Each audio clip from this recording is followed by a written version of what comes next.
السلام علیکم ورحمۃ اللہ وبرکاتہ۔ کیا آپ نے کبھی غور کیا ہے کہ رب تعالیٰ نے پانی کو بغیر رنگ، بغیر ذائقہ اور بغیر خوشبو کے کیوں پیدا کیا؟ تو چلیں پھر آج بات کرتے ہیں اس حکمت پر۔ اگر پروردگار پانی کو ایک مخصوص رنگ عطا فرما دیتے تو وہ ساری اشیاء جن کی بقا میں پانی کا عظیم کردار ہے ایک رنگ کی ہوتی۔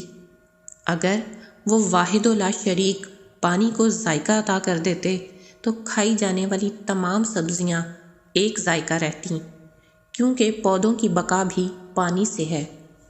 اگر رب العالمین پانی کو خوشبو دے دیتے تو وہ اشیاء جن کی بقا پانی سے ہے اور خوشبودار ہیں ایک ہی خوشبو کی حامل ہوتی۔ گلاب اور چنبیلی کے پھول کی خوشبو ایک جیسی ہوتی۔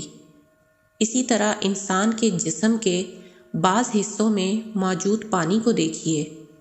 منہ کا پانی میٹھا، کان کا پانی کڑوا، آنکھ کا پانی نمکین۔ اس میں بھی میرے اللہ کی بڑی حکمت ہے۔ منہ کا پانی میٹھا اس وجہ سے بنایا تاکہ ذائقے کا احساس ہو۔ کان کا پانی کڑوا اس وجہ سے بنایا کہ حشرات وغیرہ کی ہلاکت اس سے ہو، اور آنکھ کا پانی نمکین اس وجہ سے بنایا تاکہ بیکٹیریا اور جراثیم سے بچاؤ کا ایک نظام موجود ہو۔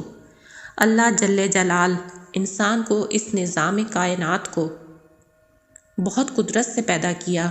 وہ سورج جس میں 13 لاکھ سے اوپر زمینیں سما جائیں، وہ ستارے جو ہمارے سورج سے کئی گنا بڑے ہیں، وہ بلیک ہول جس میں اربوں ستارے سما جائیں۔ یقیناً یہ بہت بڑی بات ہے جو انسانی دماغ اور سوچ سے باہر ہے۔ سمندری پانی کا ذائقہ کڑوا اور کھارا ہوتا ہے، لیکن جب وہی پانی بخارات بن کر ہوا کے ذریعے بادلوں سے ہوتا ہوا جب بارش کی شکل میں برستا ہے تو وہی آبشار اور ندیوں کی شکل میں میٹھا پانی ہم انسانوں کے لیے اللہ تعالیٰ کی ایک بہترین نعمت ہے جو ہمیں میسر ہے۔ تو پھر تم اپنے پروردگار کی کون کون سی نعمتوں کو جھٹلاؤ گے؟